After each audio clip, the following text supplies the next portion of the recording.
What's up, everybody? You're back in here, Pro Football Pod. You've got Hulk, you've got Coach. We're hanging out with you here today. NFC South season preview continues on. We've got the Bucks for you. If you haven't checked out all of our other videos for the division, be sure to look into those. Bucks fans, you might want to look in, see what we think about your division, see how you stack up for you. Please subscribe. Tell your friends to subscribe. Once we hit 500, we're giving away a free jersey of your choice to one of you lucky viewers out there. Hit that notification bell. That way you get our videos in the future and you see when they pop up for you. What's up, Coach? You ready to dive into the Bucks here? I am. We actually talked about it at the end of the Falcons episode, that the Bucks won the division last year, but the Falcons are projected to win the division this year. And I think the biggest reason is losing players like Shaq Barrett, losing Devin White. Like, their defense has gotten quite a bit depleted. And that was one of their biggest strengths that they had last year. Their offense looked great. Rashad White was a phenomenal running back if you were able to take him in like the 4th or 5th round. Mike Evans is going to continue to get 1,000 yards every year for the rest of his career. He's probably going to play till he's 40. And, Godwin had dealt with some injuries last year and was still very solid. I think that I've been hearing a bunch of reports that they still haven't, re-signed him to, a new contract, and that he's kind of, asking for one at this point. But I don't think he's really deserved one. Over the last 2 seasons, he hasn't, been the player that he was in, his first 2 or 3. With Brady? Yeah. Even before Brady got there, Godwin was one of my guys. Whenever we ran the first Dynasty League, 5 or 6 seasons ago, he was one of the guys I took in the 6th or 7th round that just popped off very heavy. Him and Austin Eckler were kind of the reason I was able to go on a little run by the end of that league. Now, I do like what they did in the draft with getting Graham Barton, who, as a Dolphins fan, that's who I was pounding the table for. Yep. He's reportedly going to start his career at center for him. So he can play all 5. So wherever you need him to play, put him in there. I like the Chris Braswell pick and the Tyke Smith pick at safety for him. But Braswell playing the edge. I like those. Jalen McMillan, the wide receiver from Washington, and Bucky Irving, the electric running back from Oregon. Both. Love those picks as far as setting this offense up to continue rolling for the future. I think that they complement the players they already have too. Bucky Irving was one of the best, if not the best, receiving back in the draft. Rashad White isn't not capable of catching the ball. That's not what I'm saying, but that's not his strength necessarily either. He was really good at running the football last year. I think that adding Bucky Irving and adding another element to their running back room, and then Jalen McMillan he's kind of a burner. They don't really have someone to take the top off last year. Yeah, I mean, they kind of relied on Trey Palmer for that. And for me, I like the McMillan pick just as a factor of, you mentioned it, Mike Evans isn't getting any younger. And the Chris Godwin situation up in the air, I like his just well-roundedness as a wide receiver for him. Him being productive in that Washington offense, along with Roma Dunze and, holy shit, Polk. Jalen Polk. That for me, that was one of my favorite picks for them because he was one of kind of my favorite guy. I loved all of those Washington wide receivers in the draft. So for me, I feel like their offense is set up to kind of keep rolling. Also, it gives you injury insurance for either Rashad White or one of those top wide receivers for you. Digging into the ADP here for fantasy purposes, Baker Mayfield going as the number 21 overall quarterback, 13th round. Feel like that's pretty accurately valued for him. Not really much to say there for me on my part. I mean, he's going to be a solid backup quarterback for you on your roster in a 2-quarterback league. I think he's a solid 3rd quarterback. Wouldn't really want him as my QB2. I'd feel like I kind of missed the boat there if that happened. Rashad White being the number 12 running back, 40 overall, so third, fourth round. You mentioned the rushing 3.6 yards per carry. I want to see that get up for him. He did almost get 1,000 yards at 990, 64 receptions on 70 targets. So only 6 balls hit the ground whenever he was targeted for almost 600 yards there for him. So you're looking at almost 1,600 yards for this guy in total offense. It's the Dave Cannella is leaving, and what is this offense going to look like in this season for me, and how is he going to be utilized? Because for me, adding Bucky Irving. between the tackles, he left a lot to be desired. Betting purposes, if you were betting the alt lines, he was good for 40 yards, guaranteed a game. But going up to 60, 80 yards, you were just kind of hoping the Bucks weren't in a shootout at the end, because then he's nailing you with receptions. Now, I loved his receptions props. He was getting 4 to 5 receptions a game there. But for possible RB2, RB1 value, if you've waited a couple rounds, I feel like he's way too highly valued for my liking. Like, I'm passing on that value. Absolutely. 4th round is a little rich. There's guys that I like more in the 5th and 6th round, like a Ramondre Stevenson, who really there isn't anybody else on the offense. You have the possibility of Isaiah Pacheco, James Cook, Joe Mixon, Kenneth Walker Jr., Alvin Kamara, Aaron Jones, Ramondre Stevenson. Like, yeah, I would rather wait and take any one of those guys before I would take Rashad White. Especially Kamara. Like, if Kamara was there and I have to take Rashad White now, I'd much rather take Kamara. Even in the 4th, I would rather take Kamara if, like, a big run on running backs has happened. It's just too much risk. I think that it's kind of crazy that Mike Evans has had the success that he's had, and he's still now going in the 3rd round. Like, I get that there's a lot of young guys, but his target share is decent. It's not as good as it could be. Last year, Godwin dealt with the injuries, and that kind of helped to boost Mike Evans a little bit on, like, how many targets he got per game. I think that a lot of people are afraid that Godwin's going to take 5 or 6 targets away from Evans every week, and he needs the targets. Like, it only takes 1 or 2 big plays for Evans to have that 20-point week. But if he doesn't do that, then you end up with these like 6 to 10, maybe 12-point weeks. And as a wide receiver 1 or 2, that's not enough. Like, now, he's going that high though because he did finish last year as the wide receiver 4 in a half-point PPR setting. I mean, 79 receptions, 1,200 yards, 13 touchdowns. Like, Baker targeted him heavily, and he will continue to do so. Yes. And he's going to probably give you 1,000 yards again. But I do agree, he is getting to that stage in his career to where a fall off is bound to happen. And you have forced me to bang a Mike Evans drum because of your hate for him. But I do agree to where I feel like there are much better options for you in that slot. Looking at Stephon Diggs, Jalen Waddle, Cooper Kupp, Devontae Smith, DK Metcalf. Maybe not a Malik Neighbors. Like, I'd wait on an Amari Cooper. I'd take a Michael Pittman Jr., DJ Moore, Brandon Ayuk, Deebo Samuel all before him. Like, so for me, there's a lot more guys that I feel better about. Yeah. But he is one of those to where he is a very safe pick. If you want a guy to where if you've gone with him going in the late 2nd, early 3rd, so you have the wraparound ability there.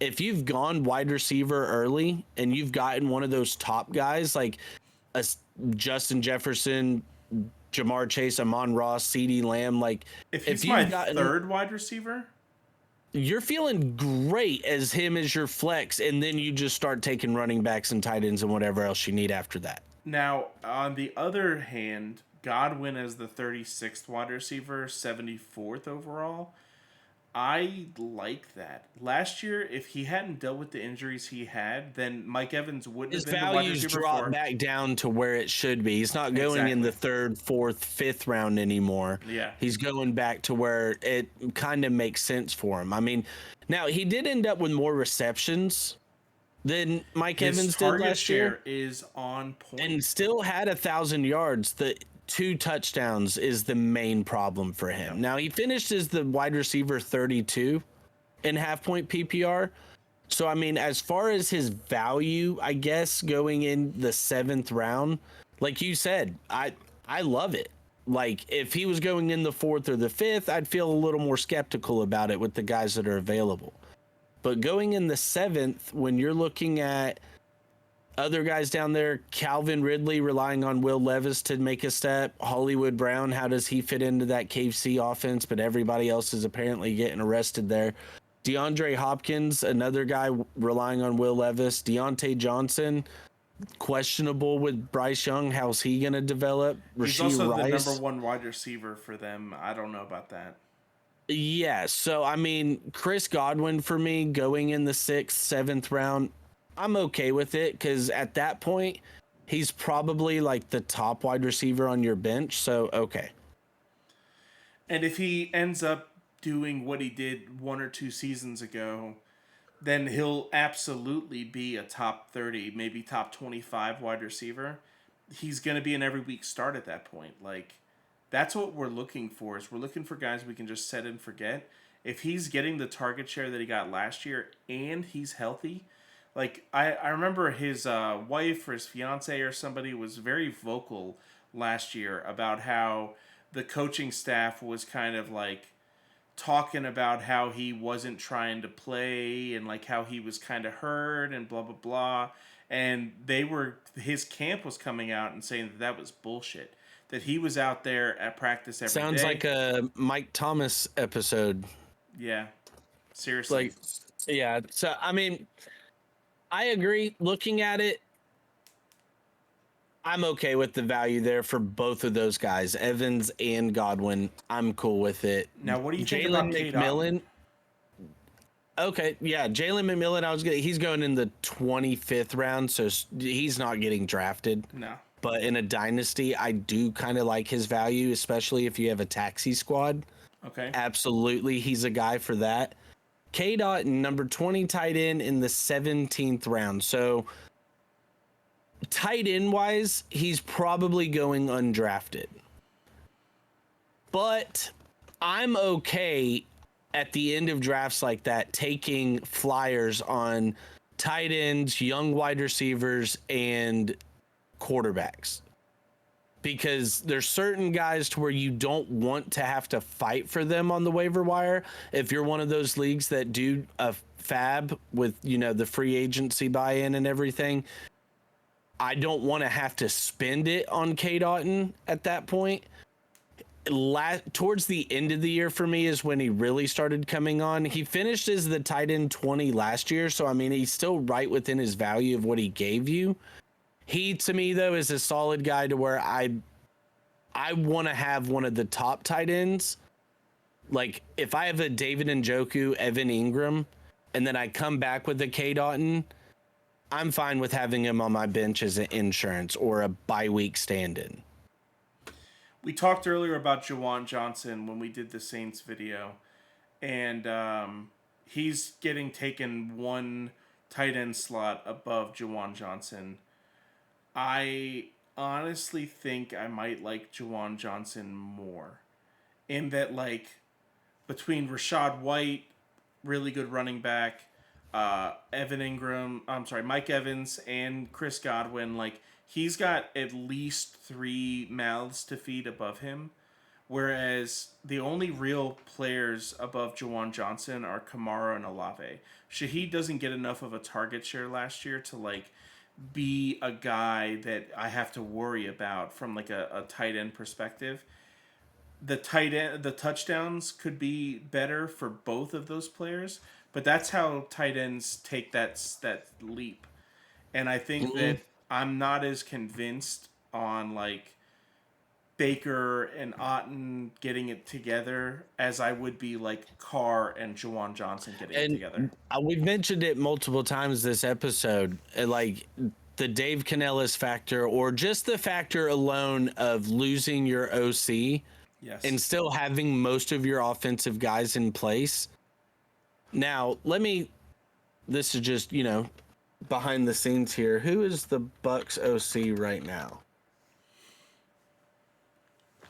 Liam Cohen. Now, is he a guy that they elevated within the front office?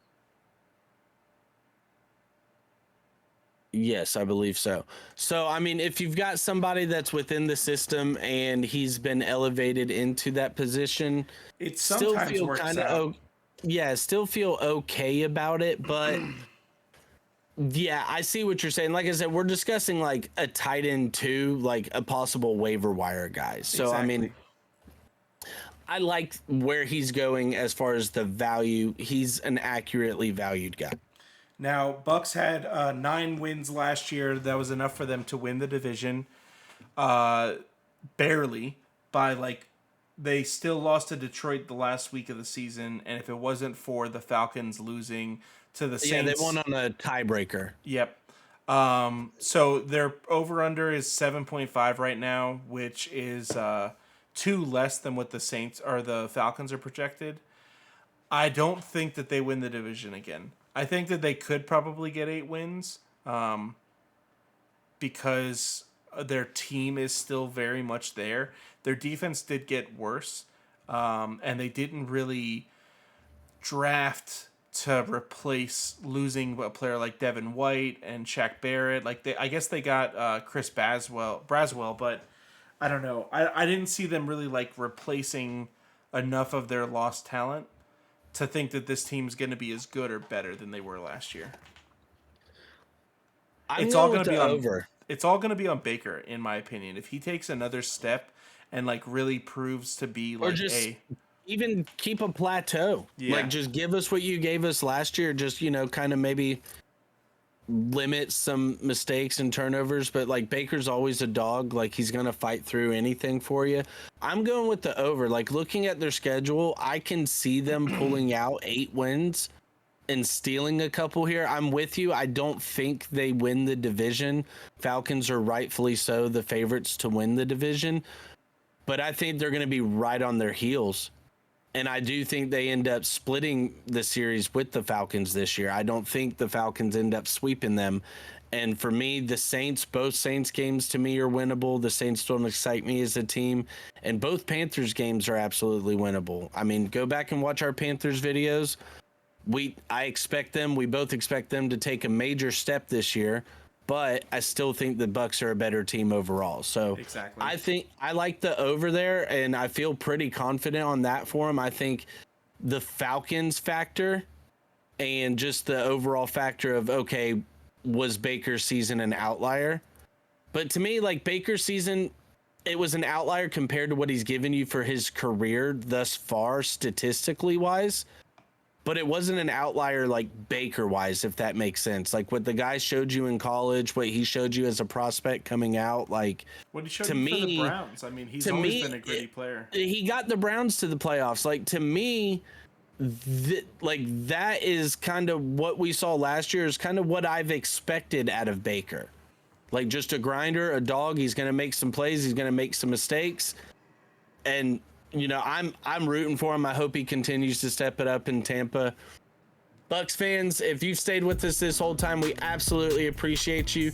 Be sure to hit that subscribe button down below. Once we hit 500, we're giving away a free jersey. We'd love to give away a free Bucks jersey. You can make it creamsicle. You could do a custom jersey. I don't care. We'll do it. Tell your friends, tell your homies, hit that notification bell. TulsiRoseTea.com is the sponsor. We love you guys. Peace out.